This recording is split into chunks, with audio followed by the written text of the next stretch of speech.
Sunday is going good. Tell no cutting today. So, I want to welcome everybody to another fresh episode of the Pros and Cons podcast. Today, I'm excited. Today, I'm excited that we're going to be interviewing one of our own. As y'all know, if y'all been watching us, tapping into us, it's four of us. Shout out to the brother Brian. You know, he ain't been able to be with us in a while, but it's four of us. We already did an interview with Darnell. We did an interview with me. And today, we're going to do our interview with the smooth, quiet brother that I call the big homie, even though he's younger and smaller than me, you know. In stature, that's all. No, in physicality. In physicality. In stature, he's a giant, right? And the more I'm around this brother, it's every day, it's almost like a box of chocolates, like Forrest Gump said. It's like you never know what you're going to get because you never know who you're connected to. And so it's my honor and my pleasure to welcome Mr. Kelan Bilal to officially sit in the interviewer and interviewee's chair, the hot seat, the green chair of the Pros and Cons podcast. And I'm looking forward to getting into this. Yes, sir. Getting into this, you know. I'm ready. I think I'm ready. You think you ready? See what I can pull out. Yeah. So to start off, you know, you give people a little bit of your background, where you come from.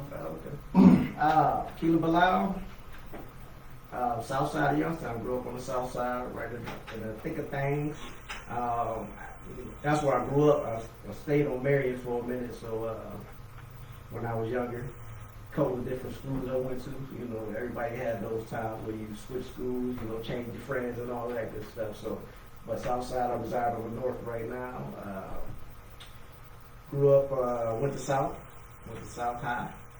Well, don't skip straight to high school. Where you go to elementary and junior high school at? So elementary, I went to Williamson for the first, I think, 4 years basically, or 5, including kindergarten. So I went to Williamson.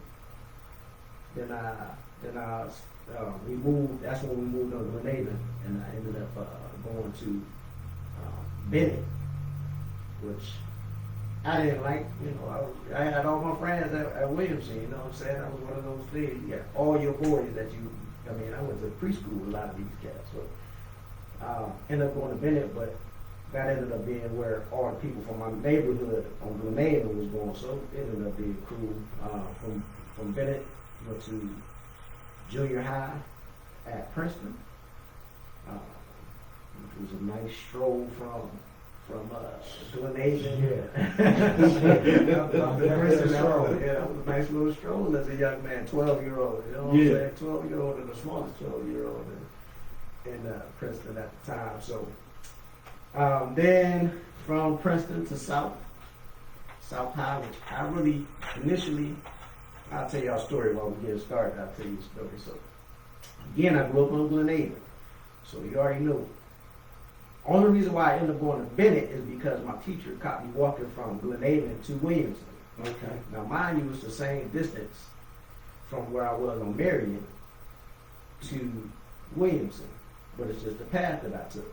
So normally I would go down Erie. Y'all know where Erie is. Mm-hmm. Go past Southfield House all the way down Williamson right there. Go sit and hit Williamson Street.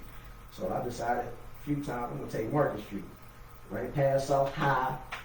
Teacher caught me going down there, like, pulled me to the side of the recess, like, where you live? Like, Glenada. Like, why you want to know? I want to go to Glenada. So that's how I ended up going to, they changed my school district. But walking past South, you know what I've seen every day. Yeah. You know, I'm what, 4th grade, 9 years old. All I see is fights. So that's stuck in my head. So when I ended up telling me I was going to high school and I was going to have to go to South, I didn't even go to no roll calls, no, you know, how they had initial meetings where you find out where your class is. I didn't go to none of that. I walked straight to Wilson, like I could just get into Wilson. They was like, you need to roll here. Send me right back home. And parents didn't tell me nothing. So ended up going to South, and it was cool. You know, it was just a little fearful because the things you hear, things you see. You know, again, I was the tiniest dude. I probably was 100 pounds. Yeah. 102 pounds all the way through high school. You know what I'm saying? So, but I was fast. So. So how was your high school experience? Man, high school was it what you thought it was gonna be going into it?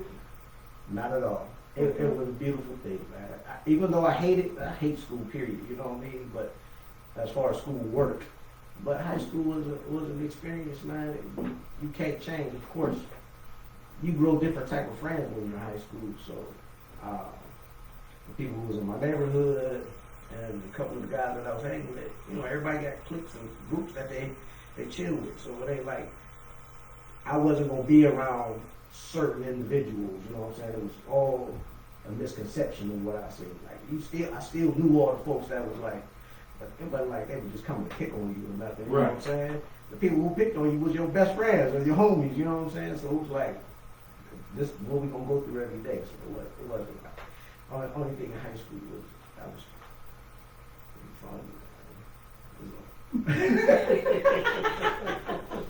pretty funny. Now 6th grade, I thought I was, you know, I was cute. Girls was liking me. I got to 7th and 8th grade. Where girls at? Where girls at? Like girls acting like they ain't know me from elementary. Like, hey, you know, summertime we was just cool. Like, right. Now it's whoever. Okay. I always say in high school you had to be playing football. I mean, you had to be doing some type of sports. Yeah. You had to be in dance. Yeah.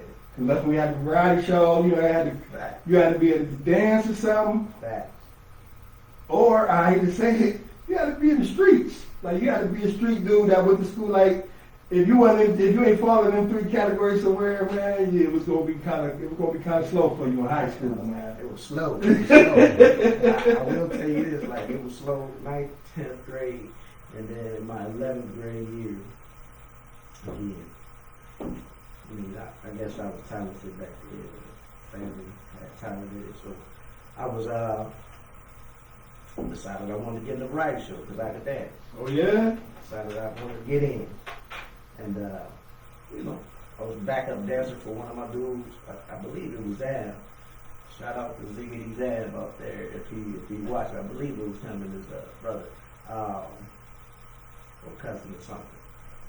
And ended up, you know, the variety show was the biggest thing in Youngstown. You know, the South High variety show was the biggest thing in Youngstown for high schoolers. All the way up to college, I believe, you know. Yeah, that's what everybody see that. Yeah, you know, so you go to the show every year, you're like, dang, these guys getting all these cheers and stuff. All my boys in it, they dancing. I'm like, I can dance. Got in it. When it was over, you know, I had a great time, you know what I'm saying? And I'm sitting on the steps one day in the basement, going to art class, getting ready to go to art class. And one of the cheerleaders that I you know, everybody like a cheerleader. For sure. But they wasn't paying no attention to me. Stopped and was like, hey, you did a great job. And the variety show, I was like, who the heck she talking to? Right. Then on, it was like, I'm in these shows. You ain't missing one. I ain't missing none of these shows. So, you know, I stopped dancing, but I became a rapper. So. Hold on, whoa, wait. Oh, yeah, let's get into this. Hold on, let's get into this one. So, listen. He's trying to ease that one in. Right, so hold on. First fun fact. Well, no, that ain't the first fun fact. The first fun fact was he was a variety show dancer. Yeah. I mean, and I am in South High, what do you call it? The yearbook. The yearbook. Okay. I ain't even in the yearbook. Dancer and rapper. So, yeah, elaborate on the rapping a little bit. And what was your rap name? What was your rap name?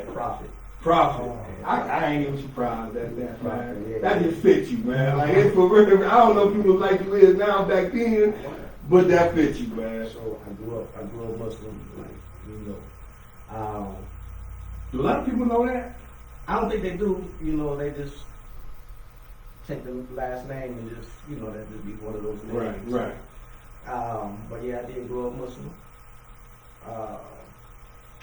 So from that, you had prophets and both religions, all religions and stuff like that. But I was always like conscious. I wasn't one of those, Mumble rappers. Yeah, definitely one of the mumble rappers. Definitely one of them. I always want to have something to say, but Tupac was definitely an influence. Okay. Into the beginning to rap. Like it was like he. What was your at that favorite time, pop song? Probably off the Tupacalypse Now album, and it's probably Words of Wisdom. That's my favorite album too, though. My favorite album. That's my favorite. People, man, listen, you gotta laugh at that, man. The one on there like it's trap. Trap. I still know the lyrics by that by heart. That's when I first got hip to it. Seen that video. First got hip to it. See that video. Yeah. I used to have to watch so when I moved to Baltimore, the school that I went to, we literally lived right down the block from it. Mm-hmm. Like two corners down from it. By last year, my uncle bought a house in a whole nother district.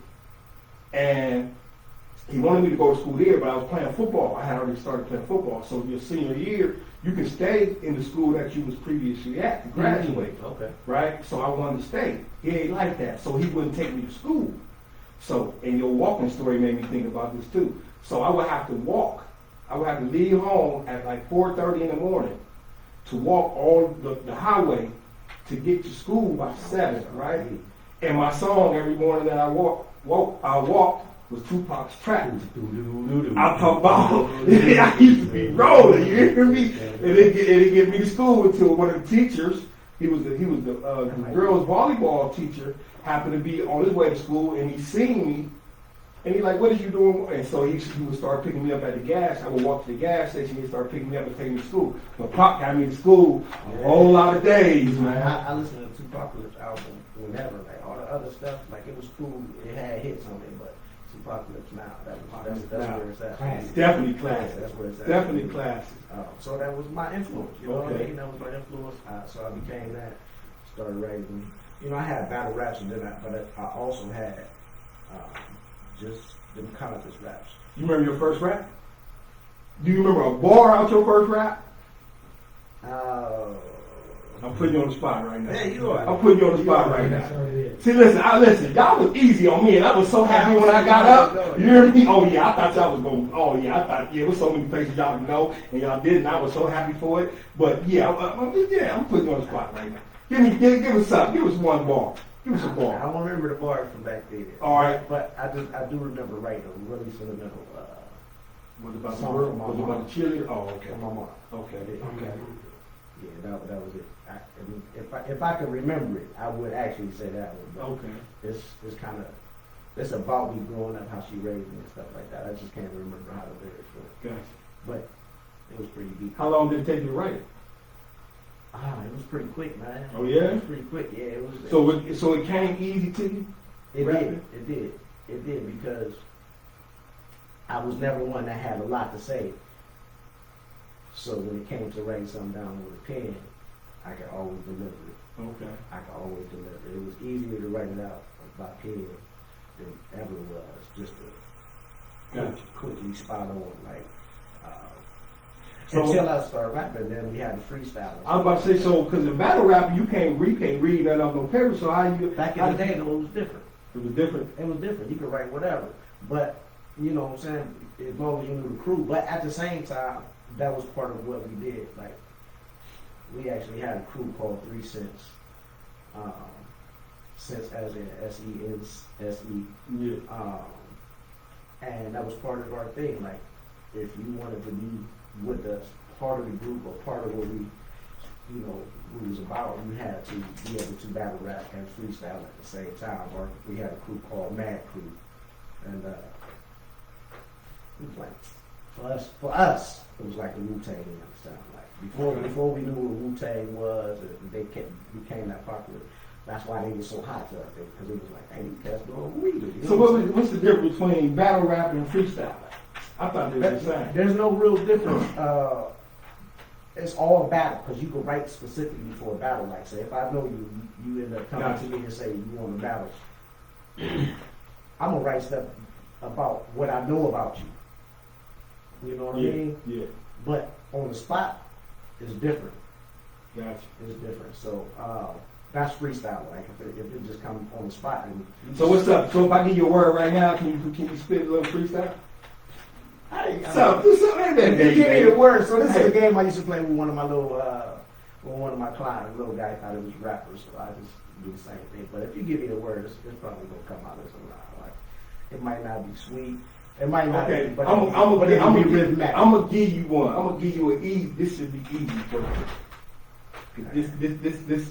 This is what you live and breathe. On the spot type stuff, right? I'm gonna give you 2 words. You can choose. You can choose. You can combine them both, or you can choose which one you want to go with. All right. Can I get a definition of it? When I give you the words, when I give you the words, so they're gonna be. You ready? Let's go. Excalibur, Barber. Oh. Excalibur and Barber. Yeah. That's your brand, so you gotta come up with something. Yeah. Right out the gate, we ain't been on here 10 minutes, you hear me? Yeah. This exclusive right here, I want y'all to see, I want y'all to hear this. Y'all might not never hear him rap nowhere else. But y'all hearing it right now on the Pros and Cons podcast, exclusive. Mr. Smooth, Mr. Excalibur. When it comes to Excalibur, barbering with a pinnacle. My reach is outstanding, kind of like 8 arms of an octopus tentacles. That's all I got. Okay. Okay. I respect that. I respect that. I like that. Yeah. You did good. On the spot, baby. On the spot. But give me some time. I'd have been sitting here for 30 minutes. Like, give me some time. But that is something that I used to do for my little clients. It's just to have fun. Like if you don't have nothing to do with your clients, your little ones that's in the chair, or your younger ones, and you don't have nothing to talk about, all of them are in the rap. yeah. Every last one of them. So I go through the dictionary and I say, rhyme with this word. So that raised an interesting point. And like I say, man, I call you, and I always say this to you affectionately, Big Brother, because you taught me so much in a short amount of time that we've been connected with each other as far as professionalism goes. And it's still a lot that I need to learn. You know what I'm saying? And I always tell people all the time, when I was deciding on where I was going to cut at when I moved back, everybody was like, go with Kelan. Go with Kelan. It's going to be way more than just barbering. Go with Kelan. He's going to teach you some stuff. And I'm like, and so I was already kind of like going that way just because I'm a loyalist. Mm-hmm. And you know, when somebody open their arms to me and extend olive branch to me, and especially in spaces when they don't really have to, Mm-hmm. you know, I growing up, it got me in trouble. But I still value that, but now I know how to discern better. And so it was like, this brother, he ain't had to embrace me. Like when we first met, I didn't remember who you was. Right. You knew me, and you grew up with my little brother, so you didn't have to embrace me. Right. You know what I'm saying? And you did, and so that meant something to me. That means something to me. So I'm like, yeah. And people still like, yeah, you need to be. That's where you need to be at. That's your fit. That's your style. That's your. You know what I'm saying? So, how did you get from rapping to barbering? We're gonna jump around, but I know there's a whole lot in between there. There's a whole lot of There's a whole lot in between there. Rapping to barbering, it actually was, they was both at the same time, kind of, because I got into barbering when I was in high school. Okay.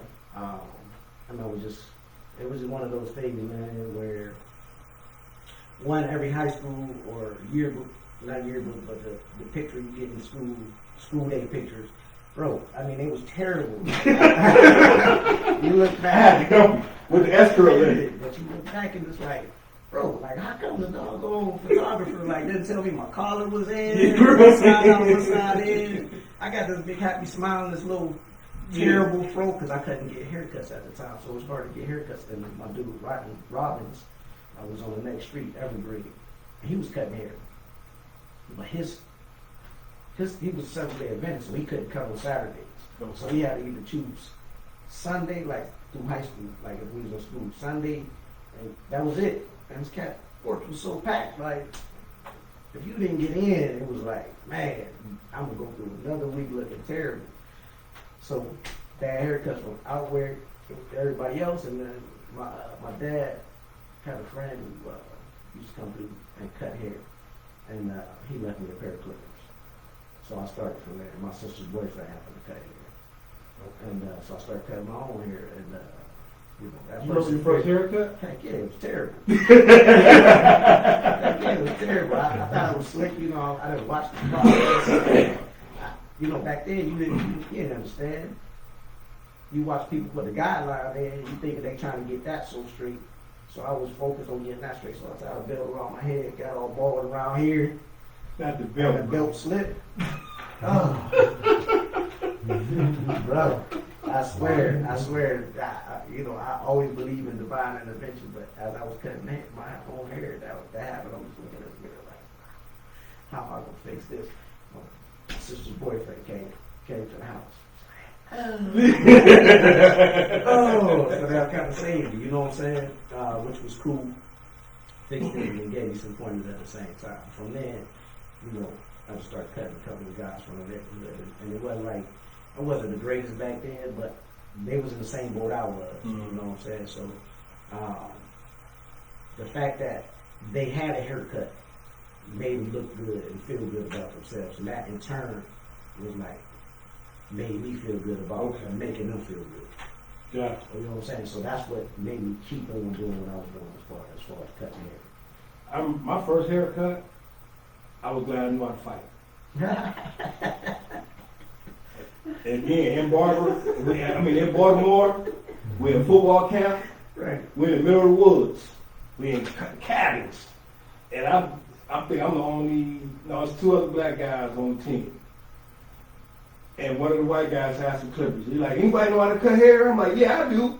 Right. Let alone my brother hair, I'm cutting a white guy hair. Man, I told this dude head up, man. And I just said to myself, well, he can't beat me. So we get worried about it. It was horrible. Right. It was horrible. So you don't forget the first one. You don't forget the first one. You don't get the first one.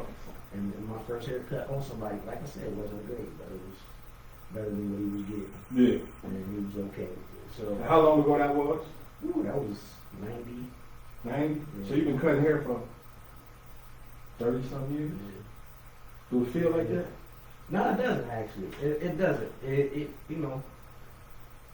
It feels the same every time. It feels the same every time. Like, so I'm always I love what I do. I was going to ask you that. So does it feel like work? Absolutely. It does. You always hear people. You always hear people that says when you win your purpose or your passion, it don't feel like work. Well, here's the thing. It don't feel like work that I hate. Okay. I enjoy doing it. So but the reason why it feels like work is I get up at 5 every morning. Man, this brother in the barbershop at 7 o'clock on a Saturday. Yeah. The shop don't even open till 9. I'm like, I told you before. I said, Keely, you next level barber. I don't even know if I want to be on that level. I don't even know if I want to be. That requires a level of dedication that I'm mad at somebody book at 9 o'clock because I don't want to get out of bed till 10 o'clock. Thursday, Friday, Saturday. Yeah. I look at this. I had somebody tell me before they came in to get a cut. And I know Keelan genuinely wants to see everyone win. He genuinely knows it. I genuinely know that. But I also know that Keelan just can't service everyone. And people be like, man, I've been trying to get in Keelan's chair for 3 months. I'm like, join the crew. There's a whole lot of y'all been trying to get in the chair for 3 months. You know what I'm saying? Hey, but he'll book it if somebody else, hey, right there, it ain't no biggie. And I believe you'll be like that even if you wasn't booked for 3 months. You know what I'm saying? That's one of the things I love about you. You want to see everybody eat, man. When I first got there, I'm like, Key, I don't know how I'm going to do booth rent. Like, I don't got no clientele, like, to be, booth rent and stuff, And he like, oh, don't even worry about that. That's the least of your concerns. Don't even worry about that. You grow with that. You gonna have enough. If you there, you gonna have enough work. You there, you gonna have enough work. So, yeah. So what's the biggest pleasure you get from barbering? Oh man, the reach. Like Talk about that, because I want to talk about that. how many people you can reach, man.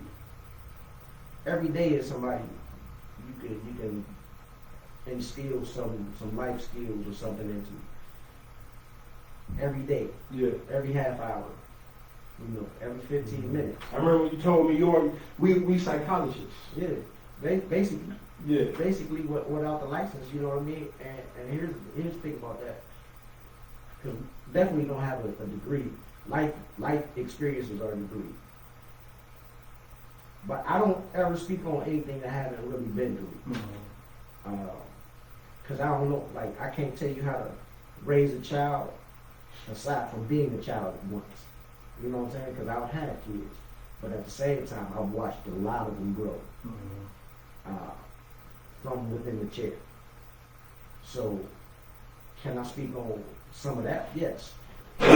But people come to us because they're comfortable with telling us things that we, most of the time, don't want to know. And shouldn't know. And shouldn't know about it. But people are comfortable with that. So, if people are comfortable with that, why not take that time to groom them? Not just cutting their hair.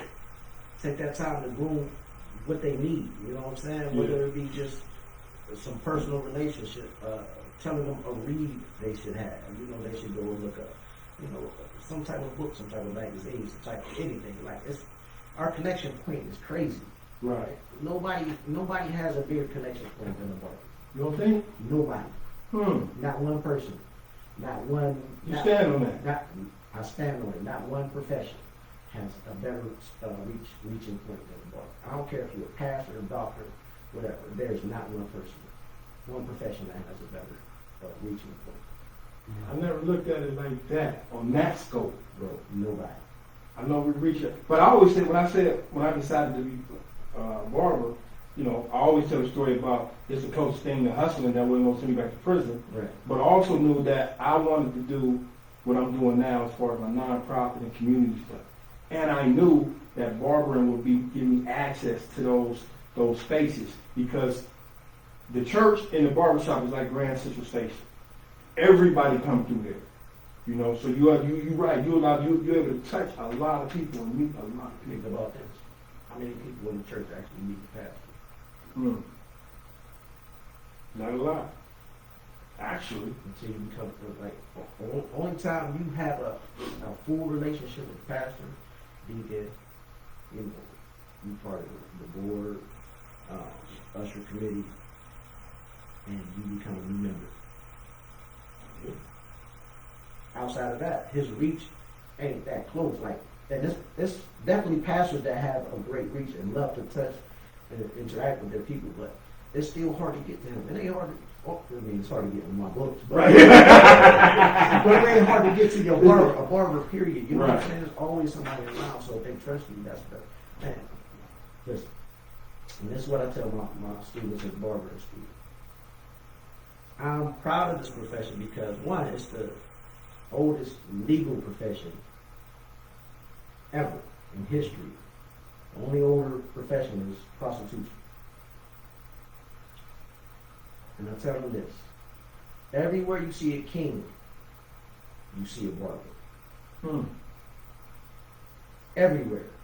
They don't go anywhere. That's why, really, a pastor's armor bearer. That's what it used to be. Oh yeah. So the armor bearers who carried his arms, Right. they took full care of who that pastor was and who that, the highest ranking man was. So he did everything. Think about Batman. Think about who his personal person is. Like Alfred. Alfred knew everything. Guess what Alfred did every morning for Batman? Kevin Shade. I ain't never been in them, but that's okay. Anywhere you see power or king, there's a barber. That's how we got out of slavery. Now break that down. Break that down. Nice little razor. Only profession we was allowed to have. Right. Only profession we was allowed to have was basically that they didn't want to touch as far as slave masters because they didn't want to be servants. Okay. It was a barber. Hmm. We only, at a time, we only served the hierarchy.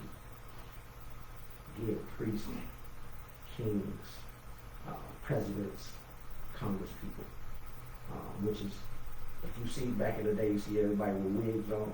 Guess who created those wigs? We did? A barber. Oh, okay. A barber. The wig part, that it had to be because of barbering. So we was in all of those, but we just wasn't on the top. So from that, we were able to, because we didn't even serve our own people at the time. Mm-hmm. We was only serving them. So we ended up being able to buy our families out of slavery at a point. That's why this is heavy. Knowledge. That's I knew he was gonna give us some stuff. Like That's why he lived. I honestly can say by watching him, Kelan lives and breathes barbering. Like I would have never thought to learn nothing like that. I wouldn't have never thought. But that's a good conversation piece when you're talking to somebody. I was like now I thought I used to read a lot of stuff on history. So when you went back like that, I just started thinking about some of the stuff that I read. And just thought about it like, yeah, it all ties in. Didn't think about it until this point. Right. But yeah, it all ties in. Yeah. So the Pharaoh in Egypt, at a point, they always thought having hair on his head, was unclean. He was unclean. So the barber was right there with the Pharaoh, which is where Merriman, who was a barber and a servant of the Pharaoh, came. So he got a long list of what he's done back there. When you see that, when they speak of that, they really speak of him as well, because he's the one that kept them all clean shaven, all that garb right, color their hair, whoever it was. Like if you had hair color, that was your rank. A barber did all of that back in the day. So all this new stuff when people talk about barbers should be bad, they college, they should color hair, that ain't their thing. Well, we started that. And let me say this real quick too. Anybody got any questions y'all want to ask him? Tap in. He got his live on Instagram. I'm following his live on Instagram so I can read the comments or the questions. Mike the barber, Mike. Yeah. Mike said that he said he loved it. He said salute. You know what I'm saying? So if y'all got a question y'all want to ask him, it ain't got to be about barbering. We're gonna get it. We're gonna talk about the reach that he has because it's amazing. It's absolutely amazing. And I don't think a lot of people really grasp it. I see it up close now. I'm privy to being able to be in that space with you, and I see it, right? And so I definitely want to tap into that. But I want to ask you, what do you feel like your greatest accomplishment has been to date from barbering?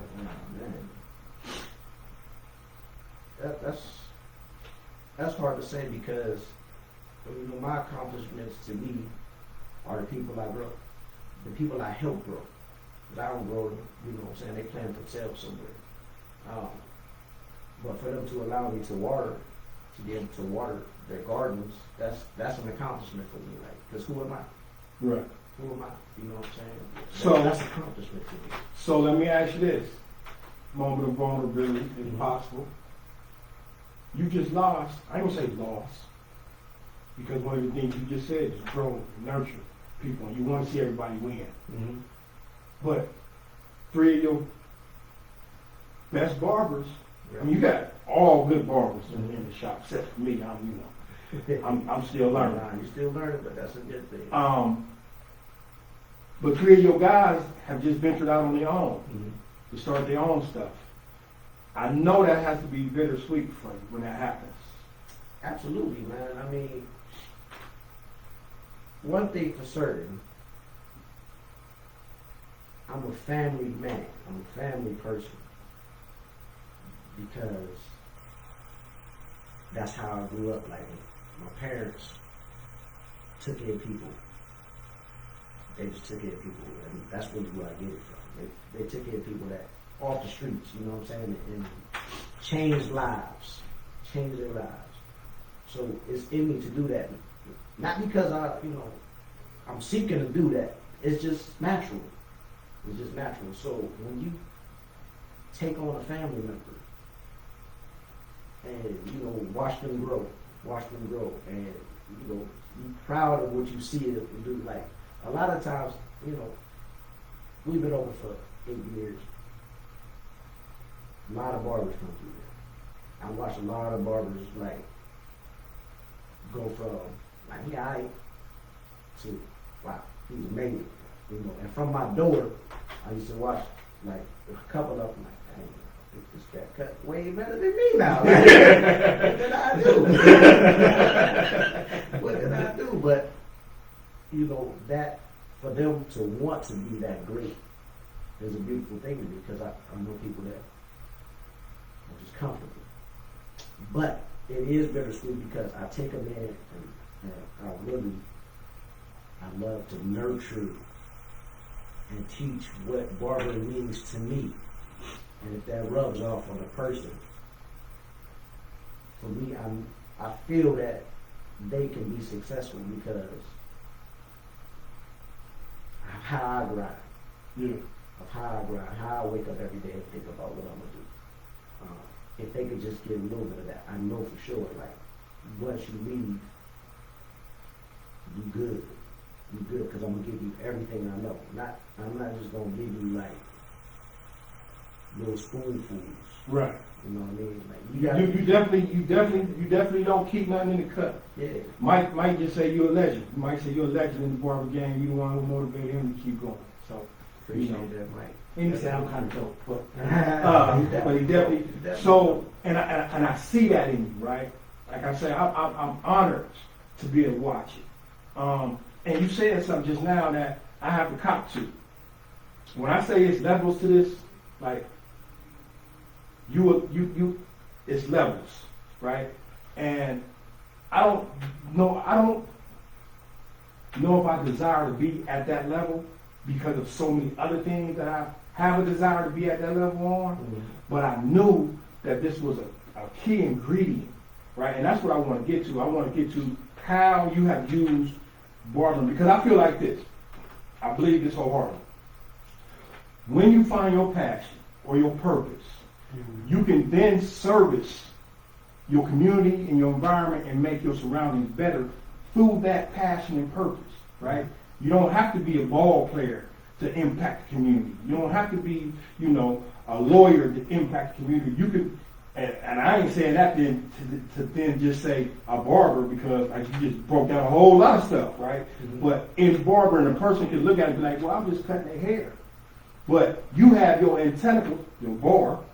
Mm-hmm. You have your tentacles in so many different things, right? Mm-hmm. So how do you use barbering to invest in the community the way you do? Because we talking about this is a series of men of influence, right? Mm-hmm. Not only is you my friend, you know what I'm saying, and a brother to me. Mm-hmm. I see the influence, the impact that you have on the community. I see it every day, right? And I know you get a lot of acknowledgement, but for me, I don't believe you get as much as you should get. And we have these conversations all the time where I talk about, like, you as somebody, Brian, somebody who people need to be shouting about y'all from the rooftops. You know what I'm saying? Because y'all need to be seen. I know y'all don't necessarily move like that. Y'all necessarily move like that, but y'all need to be seen because y'all are inspirational to people. You know what I'm saying? And barbering is, if we go back to barbering isn't, it's not like a lofty goal that someone can look at and be like, man, I can't do that. Like going to the NBA or going to the NFL. Right. You know what I'm saying? Like you can, this is attainable. This is a realistic, obtainable goal and dream for somebody that has limitless influence and impact and resources. So talk about how you leverage barbering to become, like, I ain't gonna just say a pillar, because I feel like a pillar is not doing you justice. Like a integral part of the community. Again, our reach is like untouchable, man. Like so through the years, when I started at Rideshare in his clientele was probably 80% church-based, faith-based. So every leader of the community was in the shop every day. You know what I'm saying? Like, it was always some type of leader in the shop every day. When you go to church, Muslim, whatever your religion is, when you go to church, that person can't always reach people, the people that are necessarily in need of reach. And so in the barbershop, everybody comes in. Like, so you got to be human. You're no longer hashtag whoever it is. You got to kind of be human, like a regular person, like that. People like, so if you the leader of the community, you got people that's talking to you all day. Like, he wasn't in the VIP room at the time, like, so everybody was right here. There was only a few that went into the room, you know. So you realize the impact that's having. Like, sometimes we wasn't the most. We had standards in the shop, but we still clown. You know what I mean? So pastors got clown, but they had to understand, like, this is what we do every day. So as a leader, sometimes you got to take on that role. Like, if this is how I'm gonna touch people, how I'm gonna reach people, I gotta humanize what I do. I'm glad you said that, right? I want to read a couple comments, and then I'm gonna attack that, right? So, she's definitely biased, but she has good reason to be biased. You already know who it is, right? So I definitely got to acknowledge the queen. You know what I'm saying? Mm-hmm. But you know, man, say he absolutely does not get the acknowledgement he deserves, but it is coming. And then somebody came right behind that and said, Kelan's integrity is impeccable. He does not get the accolades he deserves, but they are definitely coming. And I can't agree more. I'm surprised that they haven't been on the level that they should be. But I definitely believe that. But the beauty of it is, I know you don't move looking for that. Right. I know you don't move, but everyone needs validation, right? Everyone needs acknowledgement, right? Mm-hmm. And it makes me think about when I called you. Mm-hmm. And because I'm doing so much stuff, right? And I know I haven't been able to dedicate a lot of time to the barbershop, right? To trying to build my nonprofit and all these things, right? But I've never lost sight of the fact of the opportunity that you gave me to make some money to take care of myself. Mm-hmm. And I'm always thinking about stuff. And so I called Kelan. It was like kind of late. Mm-hmm. And I said, Key, This is what I'm thinking about. I say, we should do a video. Mm-hmm.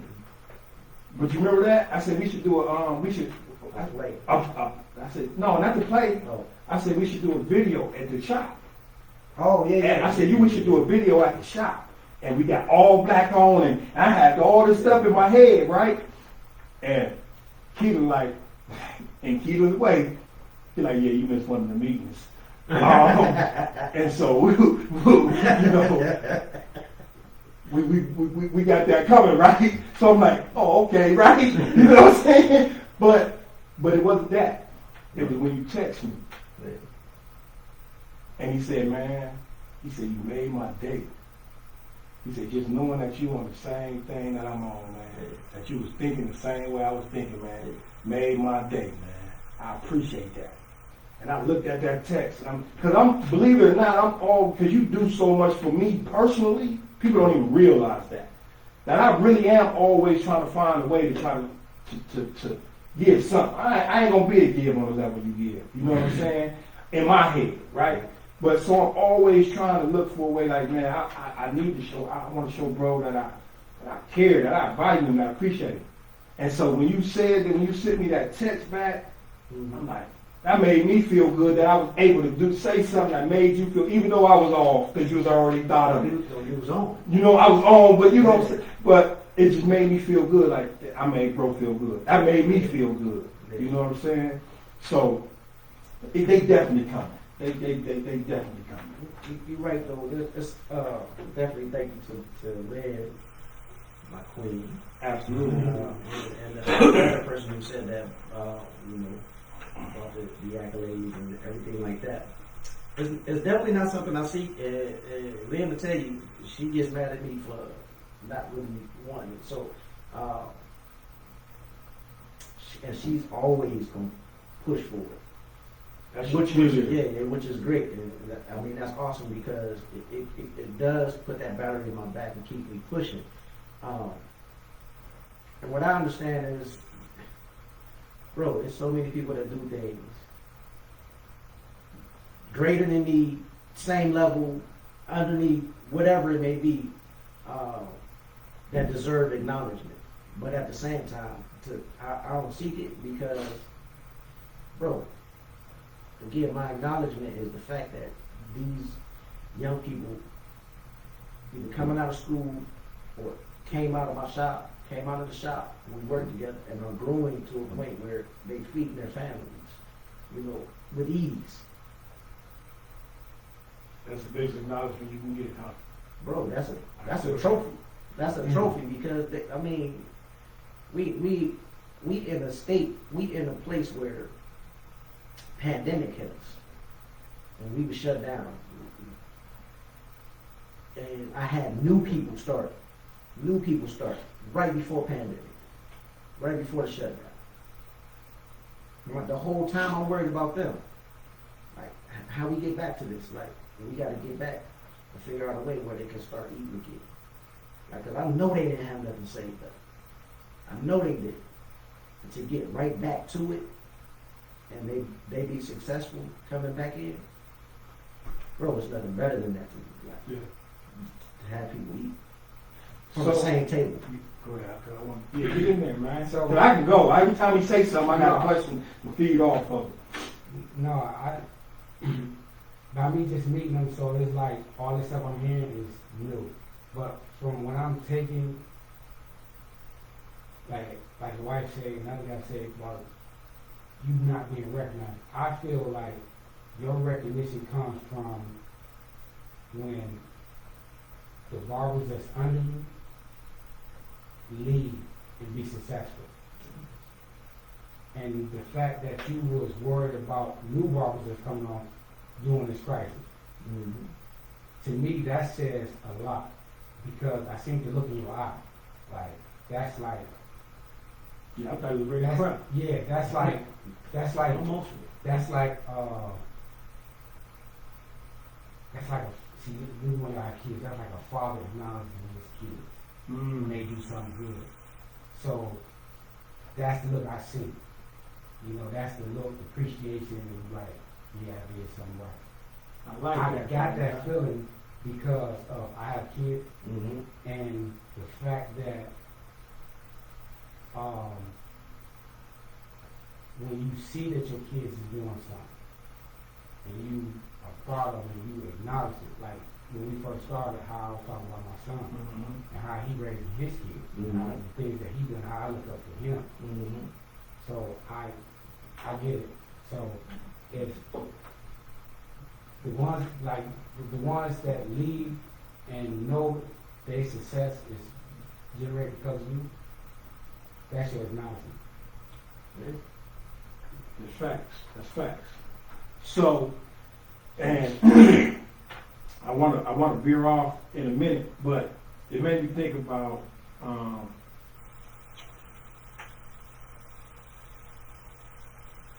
shoot, I just forgot my question.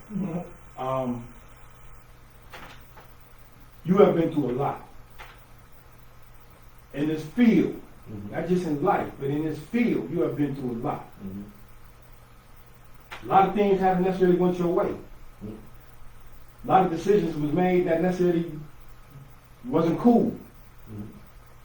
You still standing. Just open up you another shop. Shout out, salute. Appreciate that. You have a blueprint for success. Share that if you can. What's that blueprint?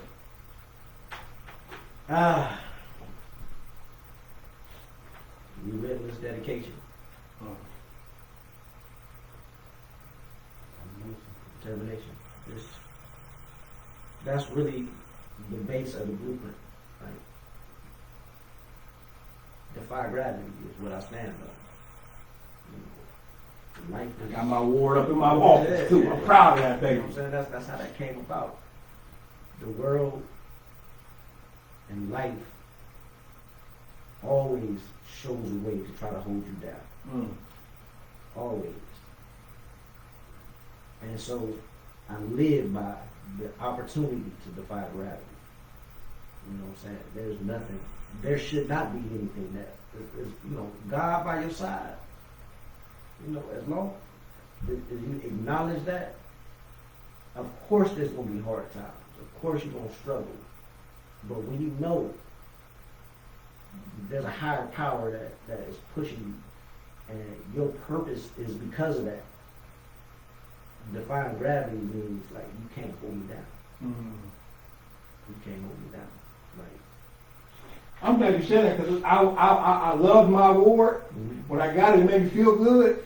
But I was trying to figure out what the defying gravity thing was to it. I ain't want to ask. I'm like, what? But you can't hold me down. And so, you know, a lot of things have not gone my way. yeah, Of course. Or not as I thought should have been scripted. right.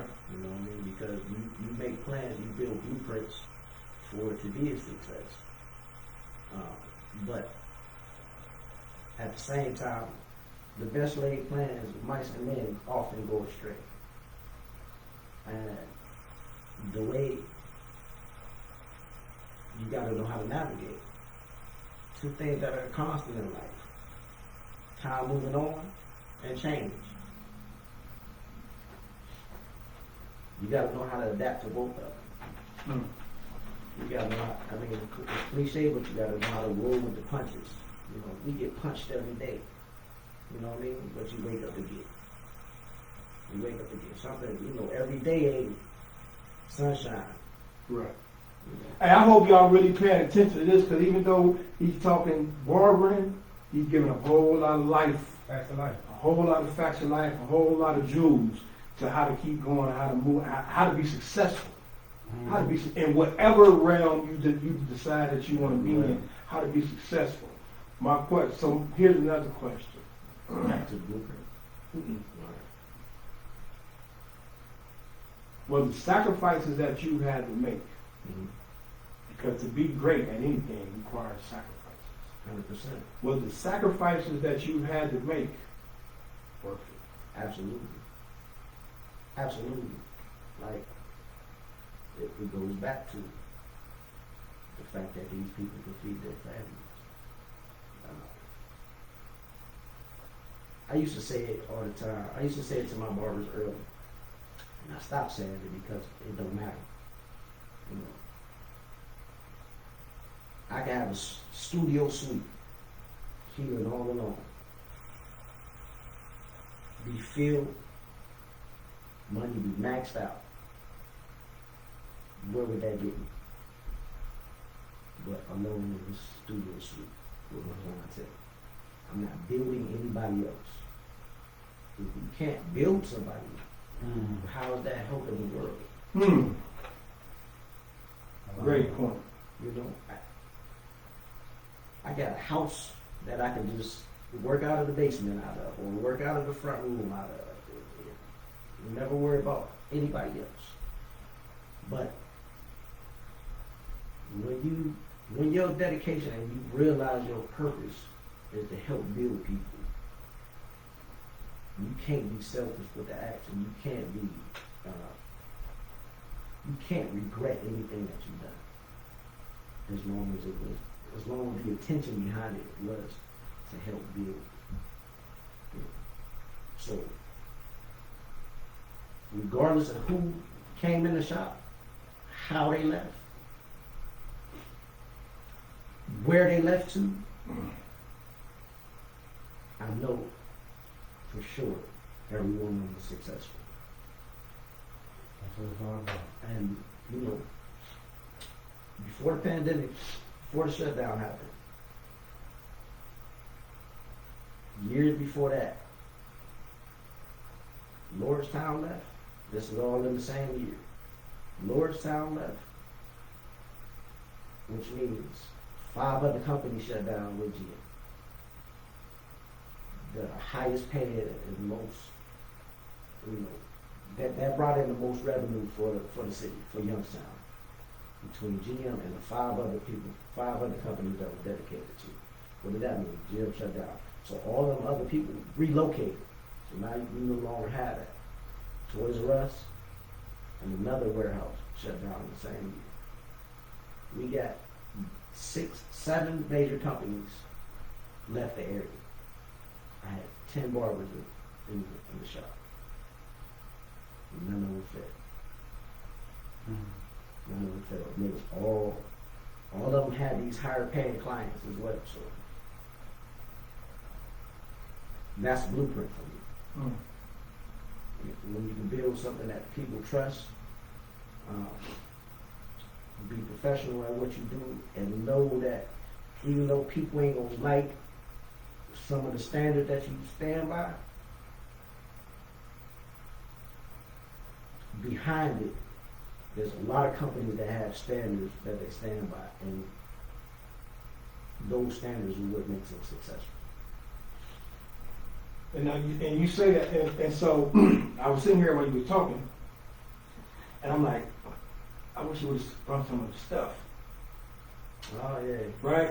But to your point, like your mentality ain't, let me just get all the money I can, even though you created, you have a brand, you have a line to make money.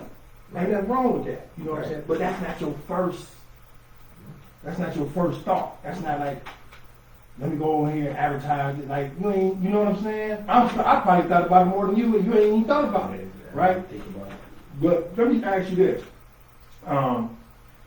Like I said before, you being who you are in the field you're in have put you in a lot of spaces that people wouldn't necessarily think a space that a barber would be in. Expound on that a little bit. Like some of the things that you're doing, some of the things that you've done, just as a result of being in this field, getting you in those spaces. So the reach again is vast.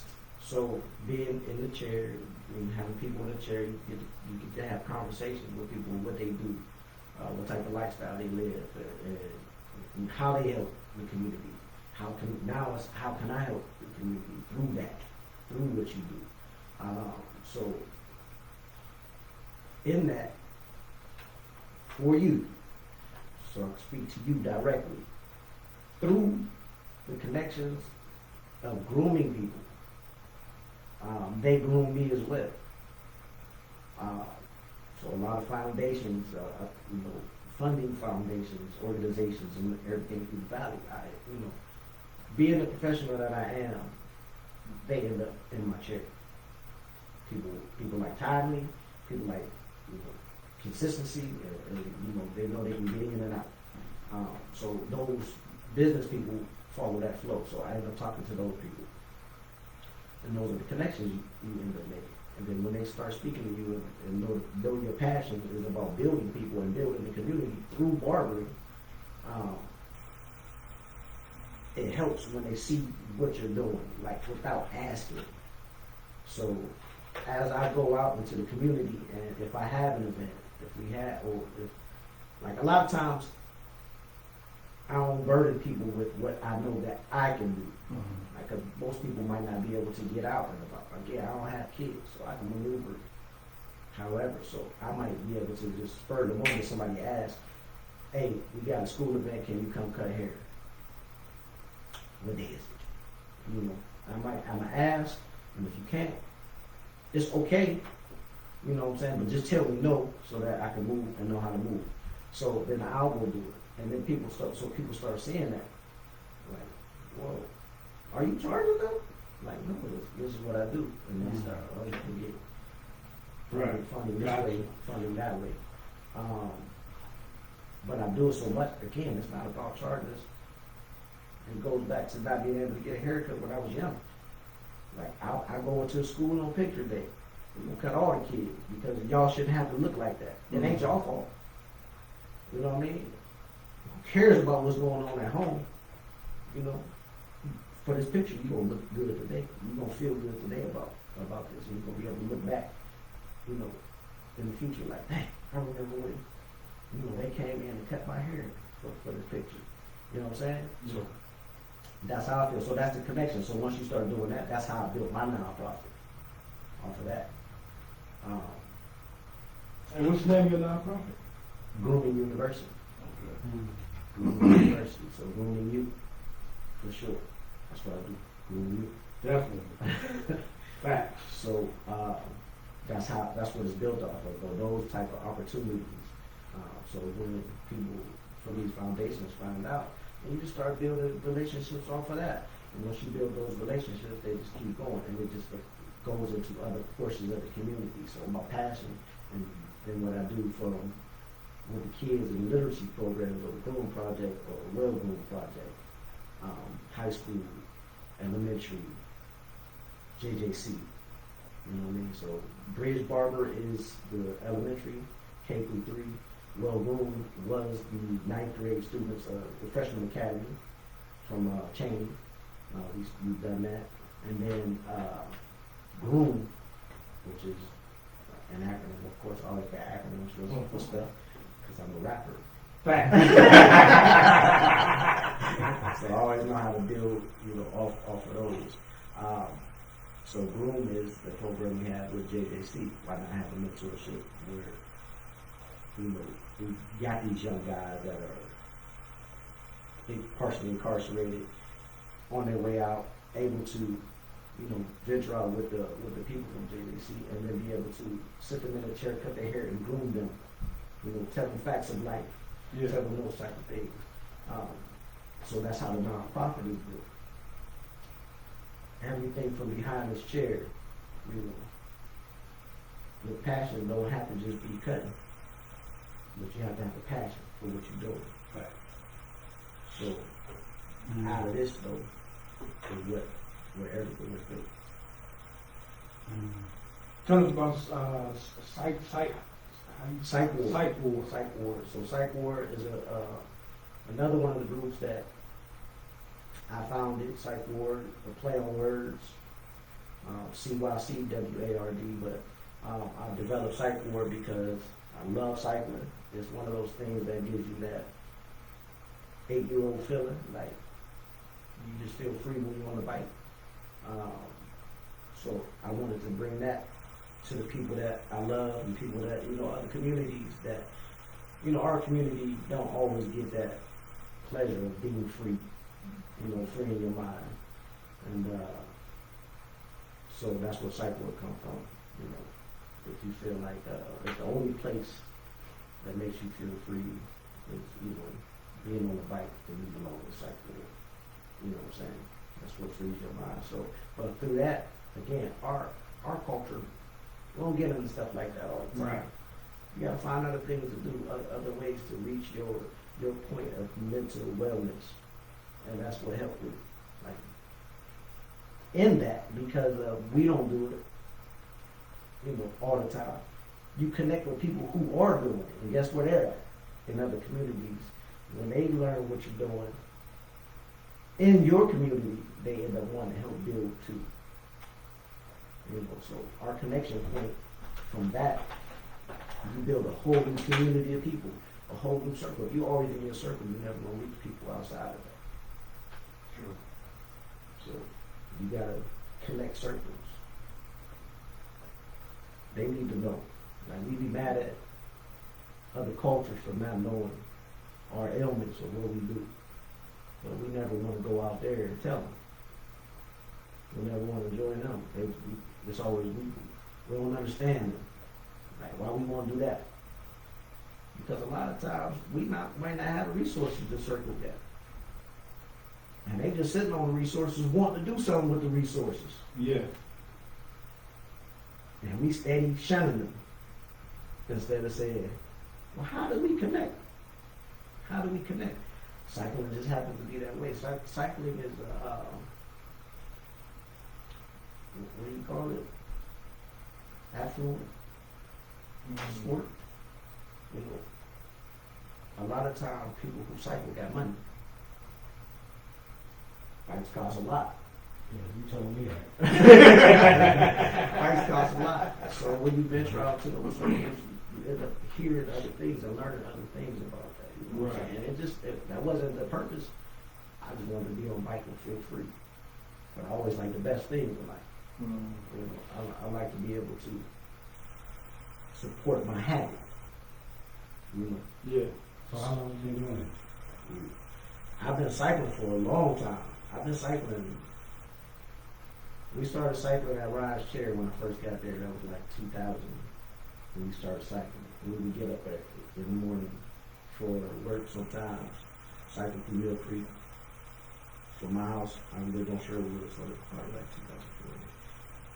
2004. Sherwood to 224, and come back.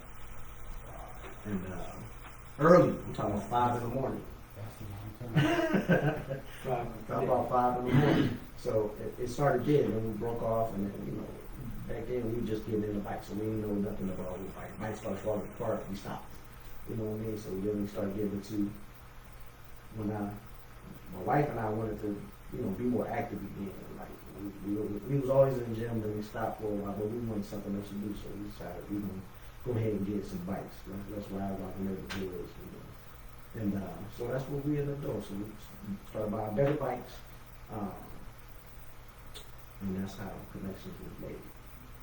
And a lot of times, like at first, it's like I didn't afford those. And it's like, oh, you know, they forget about like, you know. Yeah. Oh, people can afford these now, you know what I'm saying? So, but I feel like the best thing. So when I go, that's what I do. So speaking of, so I'm glad you said hit that one more time. So we got a couple more minutes. We change the station on you again, right? Your biggest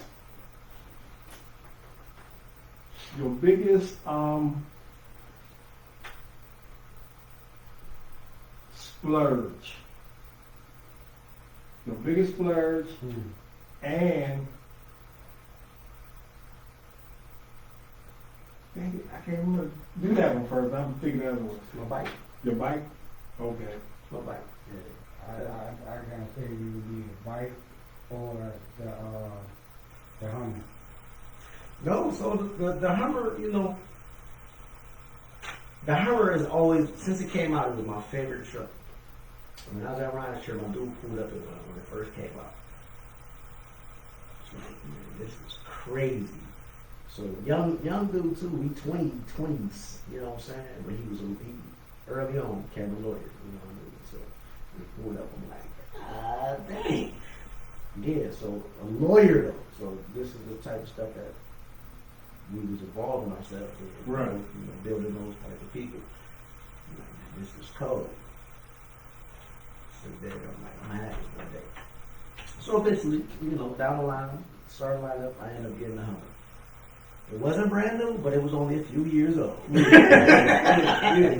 it was only a few years old, and yeah, that was my favorite car. It is my favorite truck, period. Like, but that wasn't a splurge. That was payments. You know what I mean? Like, I used to, when I first started, I didn't want to make payments on nothing. So I bought my house cash. I bought my first 3 cars cash. You know what I mean? So my Hummer ended up being like,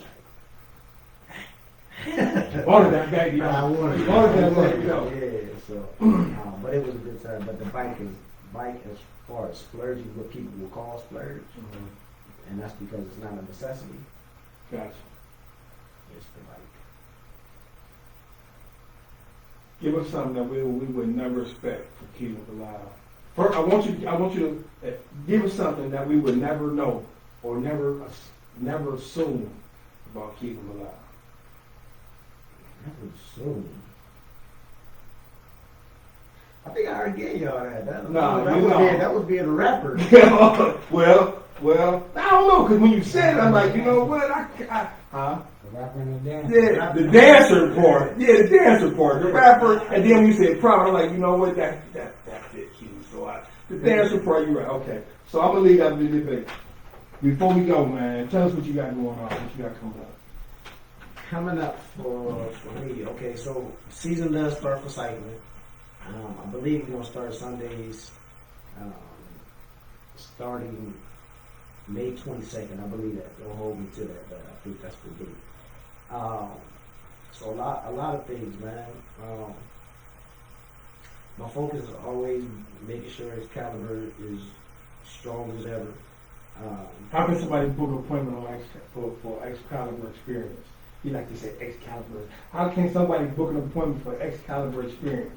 ExcaliburBarber.com. ExcaliburBarber.com. Simple as that. Like, and that's for any of the barbers. Like, it don't have to be me, man. Everybody know how to get the experience. Yeah. You know, everybody in the shop know how to get the experience. So ExcaliburBarber.com. That's where you can find the appointment to get scheduled, or you can find our products. Like, so. How many different products you got that you your brand? Man, so I don't even know really. I probably, as far as product wise, like actual like hair or grooming Still got products. a warehouse, man. I be Yeah. walking by. It's like I be like, why do you got all of this stuff in here, man? We got like 20 products. We got, as far as actual hair product, hair or skin products, we got about 20, and still some to come. So constantly growing. It's just about wanting to be the type of company that can serve multiple communities, multiple genders. So we're, male, female, whatever ethnicity you are, we want to try to be able to serve.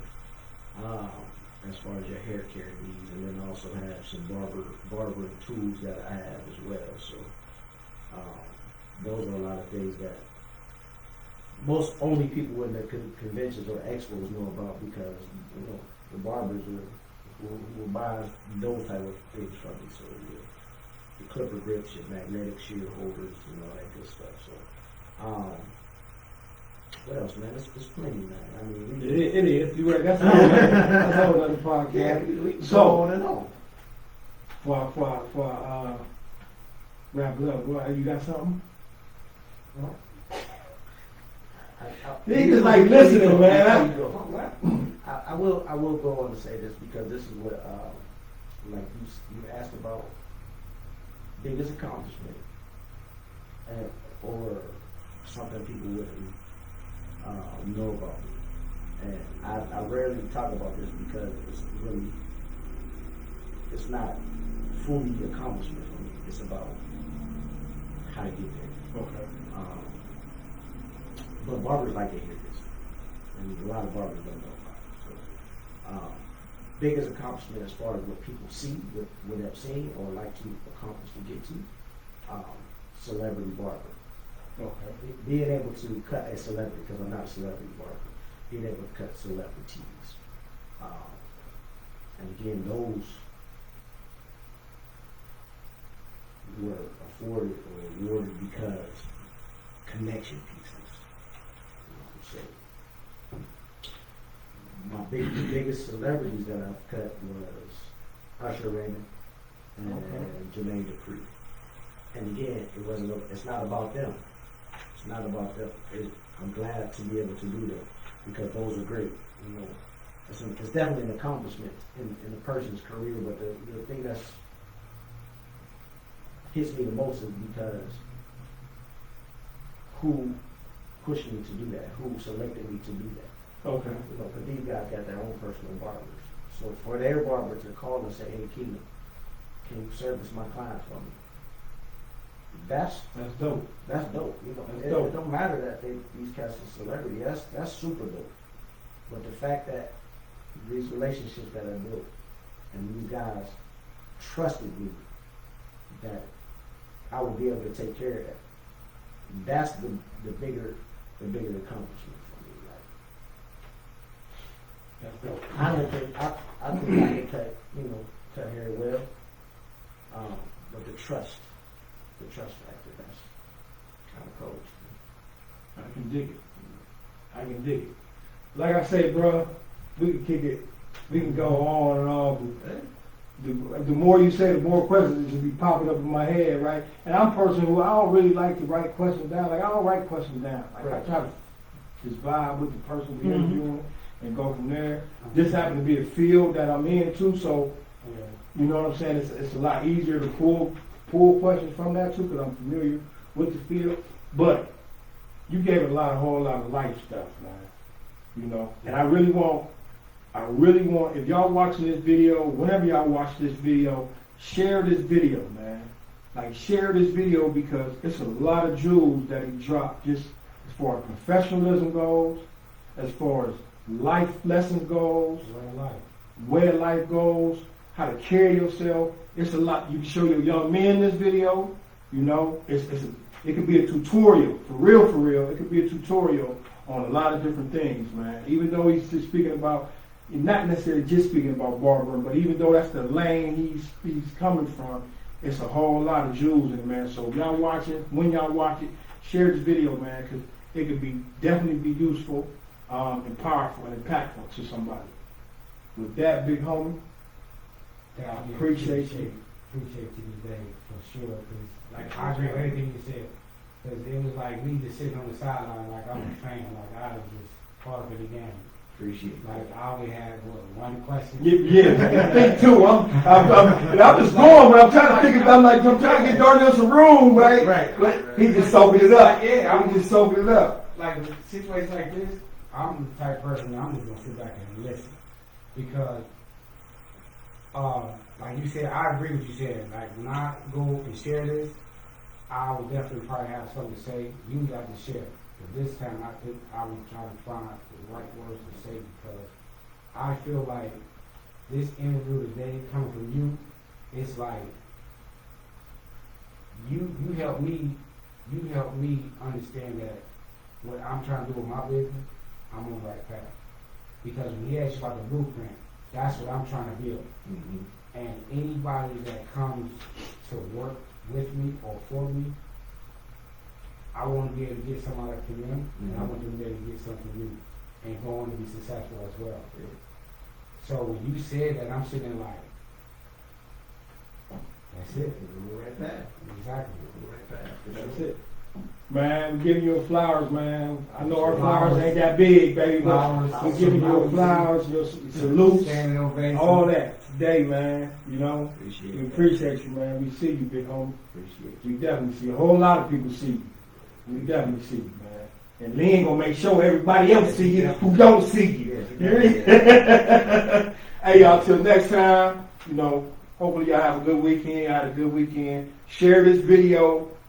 It's going to be impactful and helpful to somebody. With that, nothing but love, peace, and respect.